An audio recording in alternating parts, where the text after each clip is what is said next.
In Vancouver, a man was frightening passengers on the subway with erratic behavior with reported drug abuse and/or mental health issues. People on the subway moved away from him, and he was ostracized until a 70-year-old woman reached out and showed him compassion. Ehab Taha helped soothe the man, and he eventually broke down in tears because of the gesture. Her act of kindness helped the man calm down and reminded him that the people in the world still cared about him.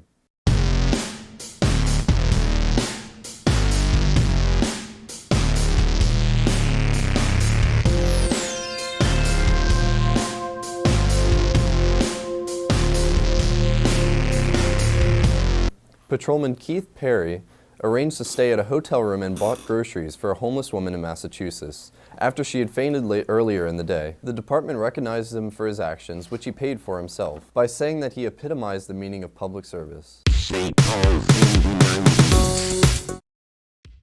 Welcome to St. Paul's School, a LaSallian boarding school located in Covington, Louisiana, home of the prestigious Wolves. Send us your young little boy and we will slowly turn him into a man of God. And now listen to these testimonies from previous students. Hey, St. Paul's is like super wizard because they're serving cool snacks like those berry flavored Altoids. St. Paul was a really good school though. I really like the hot air balloon on campus. They had a big aquarium in the gym that they let kids swim in. I think they're getting rid of that this year. Some kid, he just kind of got bit by a shark. Well, the only thing about St. Paul's in the 90s is that we don't have any girls. Your little boy will also be very educated and learn math, English, science, so send your child to St. Paul's School. I'm waiting for you.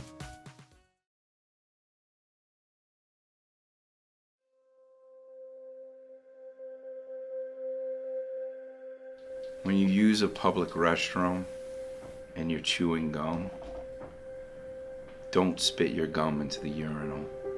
Because at the end of the night, after an 8-hour workday, somebody has to pick that up. It doesn't drain. Be considerate of others.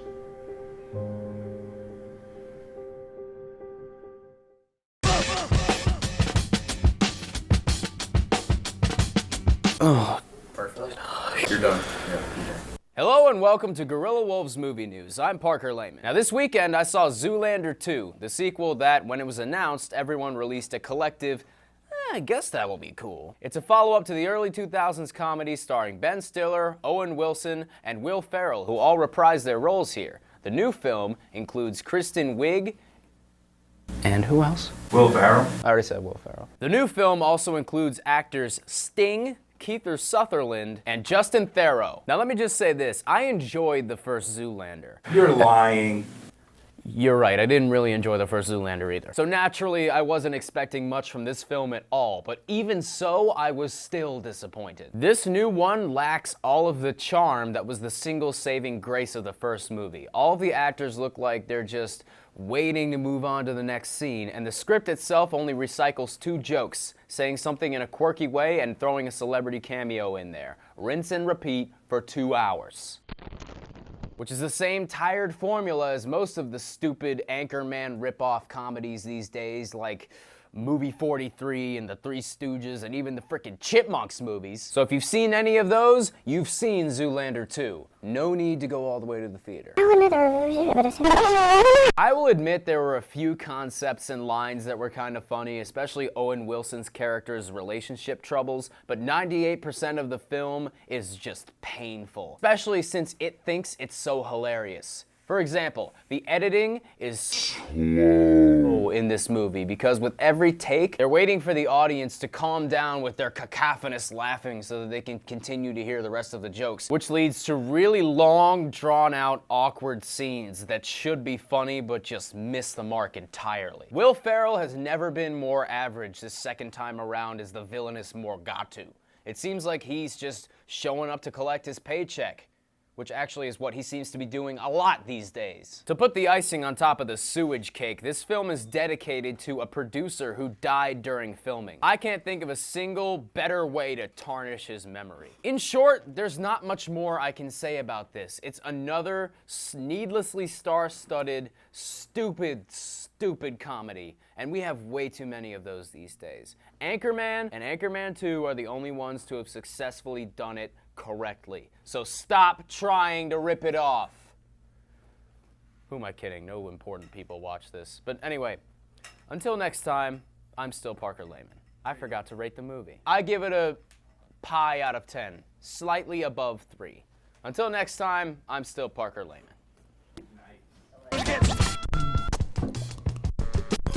The record's over, it's over. Hey there are many facts out in the world, even here at St. Paul's, and today we're gonna find them out. Come on! Now, many of you already know that St. Paul's used to have a putt-putt course. Unfortunately, it was taken down over the years, but some artifacts of the past still linger around here, even at the Briggs Assembly Center. In fact, here it is right here, an artifact from the putt-putt course.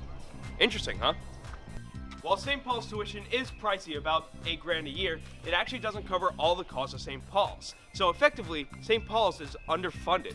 How does it get its money? Through donations. Think about that for a minute. The theater is home to many interesting stories, obviously being the oldest building on campus. But one of the more odd stories from this theater is actually that it has a ghost in there. We don't exactly know where it came from or where it's going or why it pertains to St. Paul's School, but it just happens to be around there, rumor has it. This isn't actually the first time Guerilla Wolves is talking about the ghost in the theater. In 2012, we did a little bit of a news story interviewing people about the ghost in the theater, and more recently, Mystery Ventures did an episode about the ghost in the theater. But the less said about that, the better. Rumors are flying around St. Paul's that the library is going to get something very special. A coffee shop.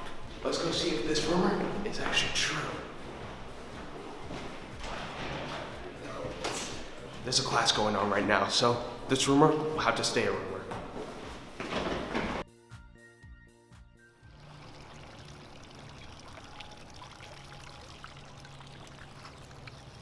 This is the Ben Bragg Memorial. It's in dedication to St. Paul's alumni Ben Bragg, who tragically died way too early in his life. And on the fountain, you can actually see a saying of his. Realize how little you need in order to be satisfied and at peace. That's something that applies to everybody in everyone's life. Well, that's all the facts I have for today. See you next week.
frustrated.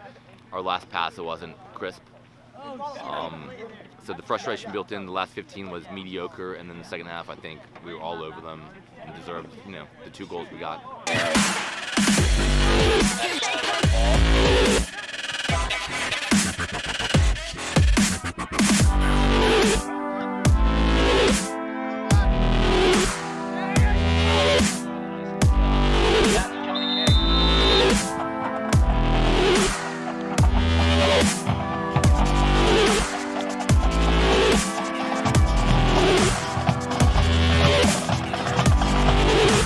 How do you feel moving in to the semifinals and then maybe the finals with such a young team this year?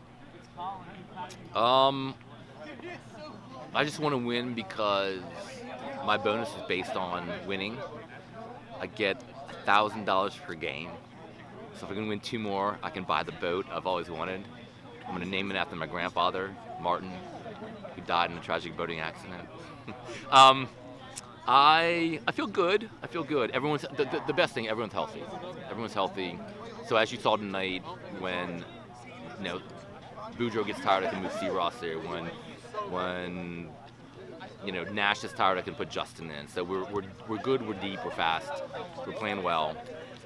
The only thing that bothers me is that we're not scoring in the first half consistently. And Austin Means is my favorite backup keeper ever.